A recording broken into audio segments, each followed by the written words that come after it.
If you're someone who's been able to work at home during the pandemic, you know there are both pluses and minuses to doing business differently. In my case, it's meant more housework, maybe a slight decline in personal grooming, also being on call for the occasional SOS for my kids. Then again, it has also meant taking the time I used to spend on my soul-sucking, blood pressure spiking commute and reallocating it for things like running, meditating, or just hanging out with my family. For the record, I also feel like I've done some of my best work over the past year. But now, as vaccination rates rise and restrictions roll back, including a CDC announcement today that fully inoculated people no longer need to wear masks in most indoor settings, a new Boston Globe piece is warning me and others that as a society, we will almost certainly go back to the way things were before. In The Hybrid Workplace Probably Won't Last, behavioral scientist Jon Levy says that despite all the talk of mixing in days in the office with days working remotely, it's just not tenable in the long run. All week long, that piece has been burning up the Globe's website, although judging from the comments, a big chunk of that traffic may actually be coming from people who are hate reading. Then again, plenty of other experts argue that hybrid work is here to stay and that the challenge now is shaping that new framework to make it as efficient, effective, and equitable as it can be. That is the premise of a recent Harvard Business Review piece titled Making the Hybrid Workplace Fair. I'm joined now by that piece's co-author, Martine Haas, the Lauder Chair Professor of Management at the University of Pennsylvania's Wharton School and the Director of Penn's Lauder Institute for Management and International Studies, and Jon Levy, a behavioral scientist, the author of the forthcoming book, You're Invited, The Art and Science of Cultivating Influence, and the author of the aforementioned Globe piece. Thank you both for being here. Thank you so much for having us. Jon, let me start with you. You identify in your piece 4 big reasons that you don't think the hybrid workplace is likely to endure. Can you run through them real quickly? Oh, for sure. And I want to point out, it's not that it won't necessarily exist in some way. It just might not be in our best interest, depending on what we want to accomplish. So the first thing is something called the Allen curve. And research from MIT found that communication increases exponentially the closer our desks are, meaning that by the time we get to about 50 meters away, we might as well be on different planets. And the fact is that out of sight, out of mind. If you're only seeing people on mandatory Zoom meetings, then it's going to be really hard to get that quality time in with your boss, to be remembered when you achieve something special, or when it comes time for promotions and bonuses, for people to be aware of the work that you put in. And so my concern is that unless you have at least some face time and you're in a job that people want to get promoted in and succeed in, if you're away from people, you're just going to be forgotten. Okay, you talked about, and I just want to run through these really quick, the Allen curve, the issue that you just mentioned, the question of building trust. You suggest it's harder to build trust if you're not interacting face-to-face. You also made a point, and I won't keep going on about my commute. I've shared how I feel about my commute, but you suggest that convenience is not always good and that there are things, for example, that are beneficial about commuting to and from the office, reflecting on the day, coming up with new ideas. I'm blanking on your 4th point. Can you help me out? It's about belonging. So the fact is that the greatest predictor of human longevity and even team success is close social ties and belonging. And when we're stuck in our homes and we don't get exposed to people, then it increases the loneliness epidemic and the isolation for most people. Martine, in the piece that you co-wrote for Harvard Business Review, you identified a number of what you see as considerable advantages to hybrid workplaces. Can you run through some of the biggies? Sure. I think it's what we've realized in really recently months, right, the last year or so, is that all the reasons Jon is giving for why this is difficult are the reasons that have always been given for why it might be really, really too difficult to even contemplate for companies. But I think we've started, we have a lower bar for that now. We've kind of realized that actually we can do some of the stuff that we didn't think we could do so effectively. And so there's some advantages. They don't necessarily outweigh the disadvantages, but there are bigger advantages than I think a lot of people have realized for both companies and for workers, right? And so for companies, huge cost savings if you don't have everybody in the office, right? That's one obvious set of things. And then, possibly more motivated, happier, more productive workers, depending on what workers really want, right?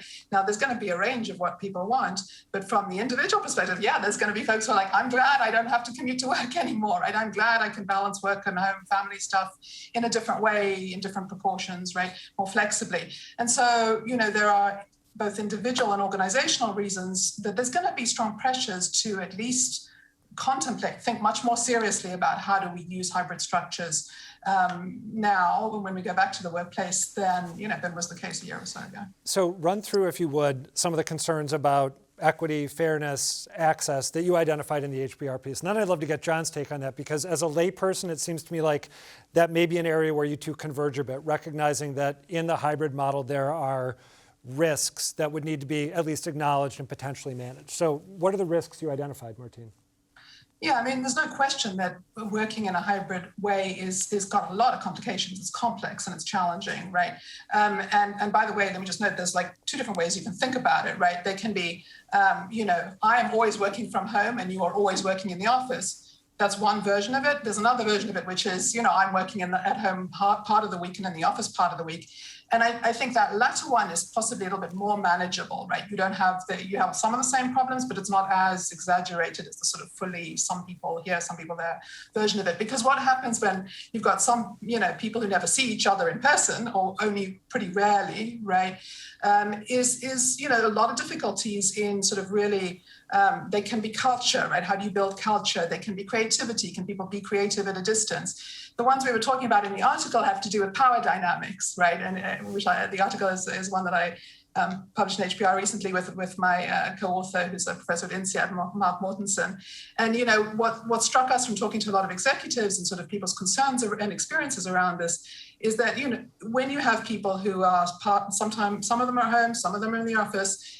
People who are in disadvantaged positions, are going to struggle more, right? And that may be disadvantaged because you don't have access to resources. You're not in the office where the photocopier is, where the secretaries are, where there's people to talk to for support or advice, right? And it's also disadvantaged in terms of visibility, right? If your boss is in the office and you're not, that can be a real disadvantage, right? So there are structural, the way that the setup works can make some people structurally advantaged relative to others. Now, whether you can deal with that or not has to do with lots of different things, but one of the things we talk about in the article is what we call hybrid competence, whether you're just good at managing in a hybrid environment. And some people are going to be better at that than others, right? Some people are going to be better at speaking up on a screen to others who are all sort of sitting around the table somewhere else, right? So there's probably a set of skills that you need to learn and develop and get really good at if you're going to be in that position, either as a worker or as managing the team in that position. And Jon, I recall, I don't think of myself as an introvert, but I am personally close to some introverts in my family. And I think one point you mentioned in your piece was that in Zoom meetings sometimes, and I've been guilty of this, you just have the people who are loudmouths talking over the people who tend to hang back a little more, right? Oh, absolutely. So the bigger personalities take over, and there's no such thing as side conversations, which naturally happen, or hallway conversations. So what ends up happening is that if you have something additional to share, or you want to pass a note, it becomes a more complex process that can actually breed paranoia. But if I can also add, I very much love that Martina pointed out that it's doable, but it's really complex. And that's where my concern lies, is that there are ways to make up for a lot of these issues. But the fact is, management in general is really tired and worn out from this past year and a half. And I'm not 100% sure that they're going to put in all the best practices that will actually allow us to do well. Go ahead, sorry. And so all other things being equal, it might just create a really unfair condition for a lot of people. One thing I wanted to make sure to ask you about, in your piece, you describe a hybrid workplace as one in which most people work from home and companies save on real estate and perks. When you're saying the hybrid workplace is unlikely to last for a long time, are you talking about one that is primarily work from home, or one that is, say, as Martine mentioned, 2 or 3 days remote and 2 or 3 days in the office? I'm talking about one that's primarily at home. Okay. The interesting thing is that, frankly, 5 days a week at an office is really an arbitrary number, right? It's oddly, if you look at the history, based on kind of weird religious habits. and we kind of stuck with it. And Martine might be pointing out some really great points, which is that we might be better off, frankly, with 3 and 2 or something like that, or rotating. The problem is, generally, we're really bad at setting boundaries on our schedule or calendar. And so it'll start off as a 3-2 process is, oh yeah, but we really have an important meeting with the VP on Wednesday. Can you come in person? And then suddenly people have their soul-crushing commute that you pointed to, right?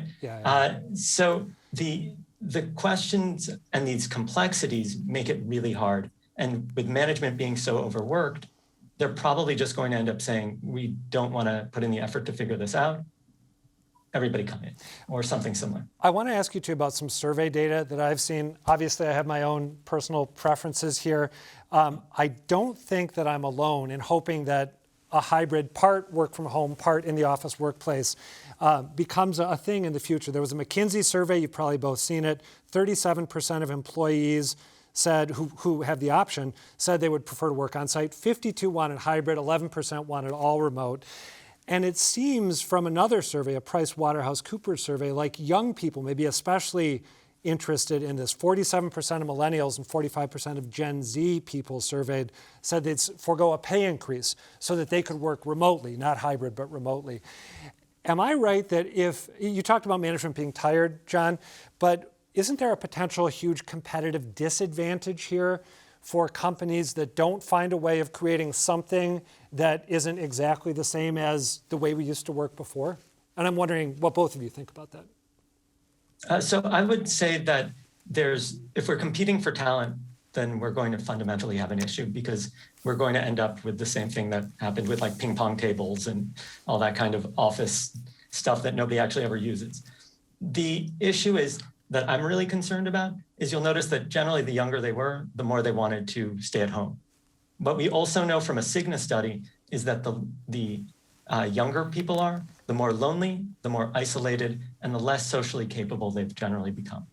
And fair point. The office is the only place where we have to interact with people that we don't necessarily agree with or see eye to eye.